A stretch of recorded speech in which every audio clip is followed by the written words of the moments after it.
हाँ जी, इसके बाद देखते हैं binding energy per nucleon graph. तो binding energy per nucleon graph के अंदर क्या होता है, ये ग्राफ ए इक्वल टू 0 से शुरू होता है और यहां पर सबसे पहला जो हमारे पास न्यूक्लियस आता है वो हाइड्रोजन का है, सबसे छोटा सबसे बेसिक। फिर हाइड्रोजन के आइसोटोप्स होते हैं, मास नंबर ए बढ़ता जाएगा।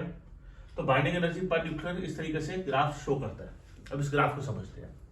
सबसे पहले जो छोटे न्यूक्लियाई है, दिस न्यूक्लियाई हाइड्रोजन के जो आइसोटोप्स है, ये इनकी बाइंडिंग एनर्जी पर न्यूक्लियन कम है। तो जो छोटे न्यूक्लियाई है जिनकी बाइंडिंग एनर्जी पर न्यूक्लियन कम है, इनको मैं बोल सकता हूं they are prone to nuclear fusion. यानी कि छोटों को जोड़ के अब मैं बड़ा बना दूं तो उस रिएक्शन को फ्यूजन बोलते हैं। ऐसे ही बड़ों को तोड़ के मैं छोटा बना दूं तो बड़ा न्यूक्लियस कौन सा है, यूरेनियम वाला। तो this nuclei is prone to nuclear fusion. और जिसकी बाइंडिंग एनर्जी सबसे ज्यादा है, ये मोस्ट स्टेबल है।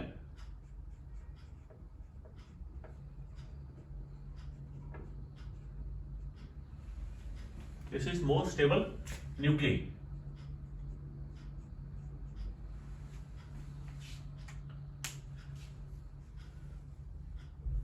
अभी यहां पर बाइंडिंग एनर्जी पर न्यूक्लियन जो है वो छोटे न्यूक्लियाई के लिए छोटी है। फिर हम देखते हैं कि ए से 0 से 20 तक, कुछ यहां तक ये बड़ा उबड़ खाबड़ सा पीक्स है, ऊपर जा रहा है नीचे जा रहा है। तो जिनकी बाइंडिंग एनर्जी पर न्यूक्लियस ज्यादा है, हीलियम, कार्बन, ऑक्सीजन, 16 ये वाले ऊपर वाले, तो इसका मतलब है कि these nuclei are comparatively relatively more stable in comparison to their neighbourhood, पड़ोसियों से ज्यादा स्टेबल है। और ये वाले जो नीचे वाले हैं, these are comparatively less stable in comparison to their neighbourhood.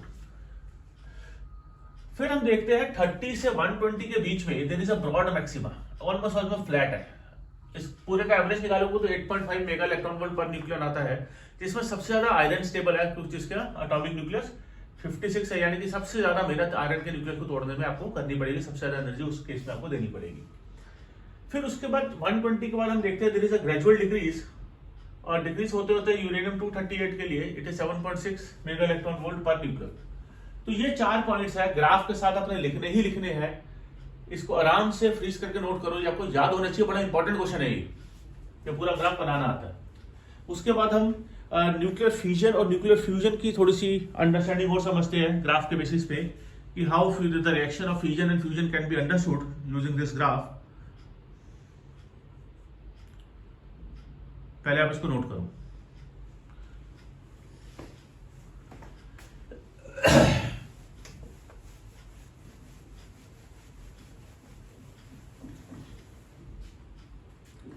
देखो, अगर मैं फ्यूजन की बात करूं तो फ्यूजन इज अ रिएक्शन जिसमें बड़ा nucleus breaks down into smaller nucleus.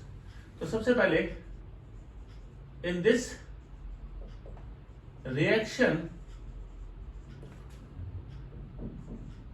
Bigger nuclei approximately A equal to 240 का वैल्यू के अप्रोक्सीमेटली, तो ये जो इस रेंज में है वो बड़े न्यूक्लियस है, ब्रेक्स इनटू स्मॉलर न्यूक्लियाई। मैं ऐसे बोलूं, एक एग्जांपल ले लूं कि ए इक्वल टू 120 ईच हो गया, या 118 और 1 दूसरा जो है टोटल 240 होना चाहिए, 118 हो गया, दूसरा 122 हो गया। तो आधे आधे के अप्रोक्सीमेटली में ब्रेक हो जाते हैं, तो हम इस तरीके के रिएक्शन को न्यूक्लियर फ्यूजन बोलते हैं। यहां पर मैं देखता हूं when we move from 240 to 120, my binding energy per nucleon graph, my binding energy per nucleon is increasing. As we move from A equal to 240 to A equal to 120 in the graph, binding energy per nucleon increases.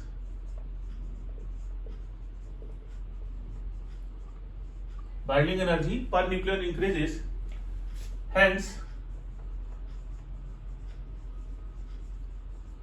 energy can be released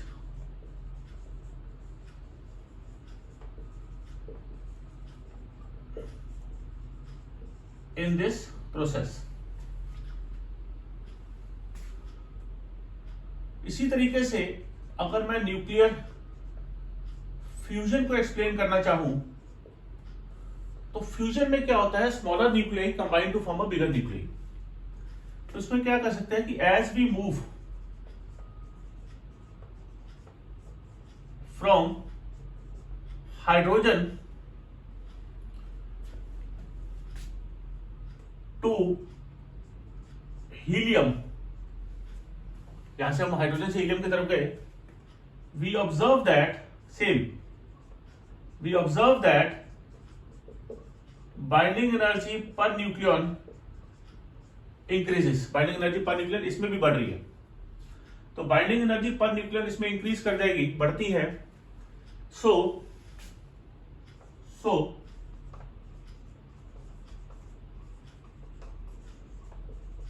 energy can be released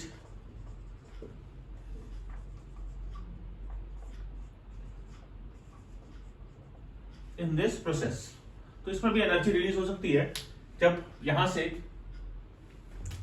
hydrogen से helium की तरफ मैं जा रहा हूं, तो hydrogen से helium की तरफ मैं देखता हूं कि बाइंडिंग के ग्राफ ऊपर की तरफ जा रहा है। तो जब यहां से भी ग्राफ ऊपर जा रहा है, यहां से भी ग्राफ ऊपर जा रहा है, बाइंडिंग एनर्जी पर न्यूक्लियन बढ़ रही है, तो एनर्जी को रिलीज होना ही होना है। इस रिएक्शन के एनर्जी रिलीज हो सकती है। ये थॉट आया था सबसे पहले कि इस तरीके से ये रिएक्शन हो सकता है।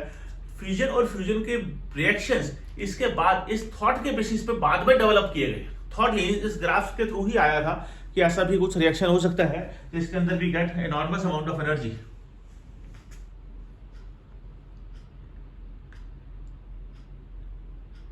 फ्रीज करके नोट करो, ये पूरा क्वेश्चन 5 नंबर का आ सकता है। अगर सिर्फ ग्राफ आएगा तो वो 3 नंबर का, और फ्यूजन की अगर इसकी एक्सप्लेनेशन भी दे सकते हैं तो वो 1 नंबर का पर एक्सप्लेनेशन, 1 नंबर की फ्यूजन की, 1 नंबर की फ्यूजन की अलग से आपसे पूछ सकते हैं।